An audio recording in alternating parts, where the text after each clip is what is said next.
It's been nights now. Nights where sleep refuses to come. I can feel it. His presence. I know he's been restless too, just like me. Even though we haven't seen each other, I can sense him, just as he senses me.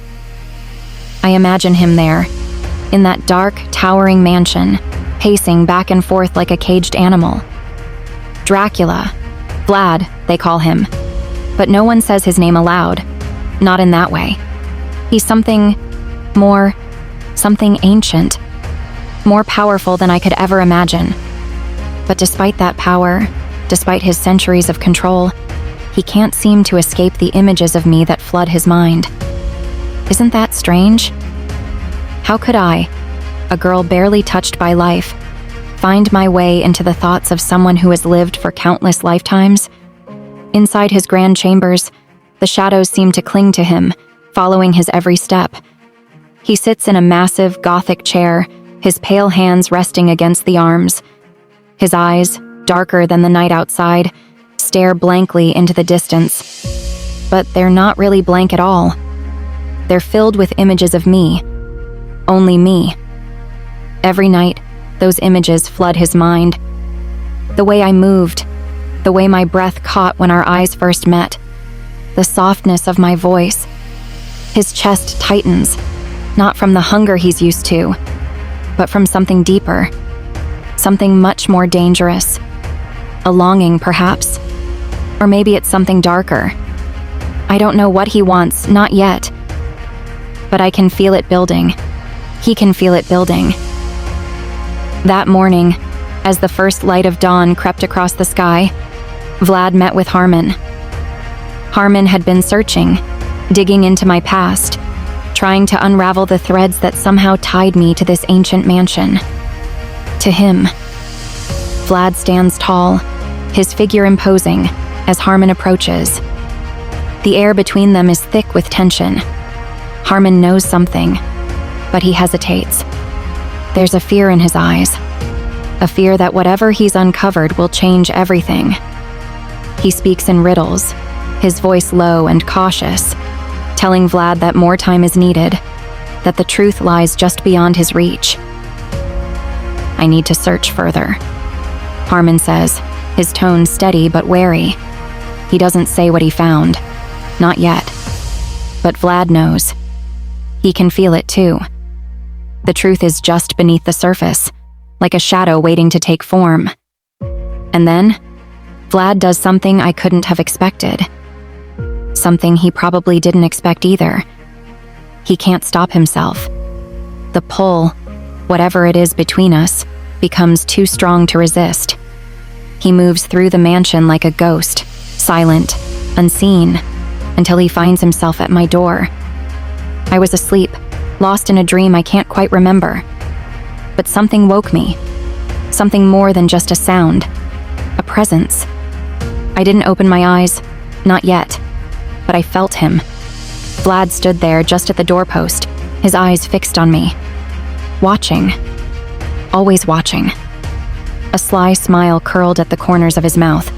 A smile that hinted at something more than just curiosity. He didn't come closer. Not this time. He stayed just beyond reach, like a shadow lurking at the edges of my dreams. But I could feel his gaze, heavy and burning. What was he thinking? Was he fighting the urge to come closer? Or was he savoring the control, knowing he could be close without truly being near? I didn't know it then, but while I was lying there, half awake, Harman was still digging. He was somewhere in the depths of the mansion, searching through records, through old, forgotten histories.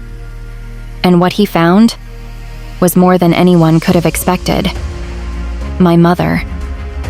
She was connected to all of this. She wasn't just a woman from nowhere. Her lineage, her blood, traced back to a kingdom long forgotten. A kingdom where Vlad had once been a prince. The old records were crumbling, the ink faded with time. But the name, the symbols, they were clear enough. My mother's ancestors had served in that ancient kingdom centuries ago, during a time when black slavery was still a dark shadow on the world. the kingdom of Azrakel, ruled by vampires. And Vlad? He was there, a prince in a kingdom built on blood and power. Harman's face darkened as he pieced it together. There was a connection, a deep, ancient connection between Vlad and me, one that stretched across centuries. But why? What was it about my bloodline that drew Vlad to me? Harman didn't tell him. Not yet. He knew that the truth was too powerful, too dangerous to reveal so soon. But it was there, hanging in the air like a storm waiting to break. Later that day, I found myself wandering through the mansion. My mind was still foggy from the night before, from the strange dreams that lingered just beyond my memory. And then, as I turned a corner, I saw him. Vlad. He wasn't far, just a few steps away, but close enough that I could feel the air shift around us. His eyes locked onto mine, dark and intense, filled with something I couldn't quite name.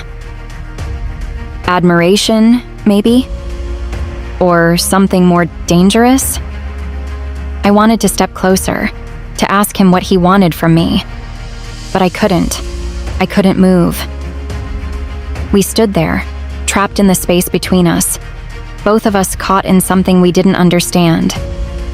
I don't know what will happen next. I don't know why he looks at me the way he does, or why I can't seem to tear myself away from him. But I do know this. There's something between us.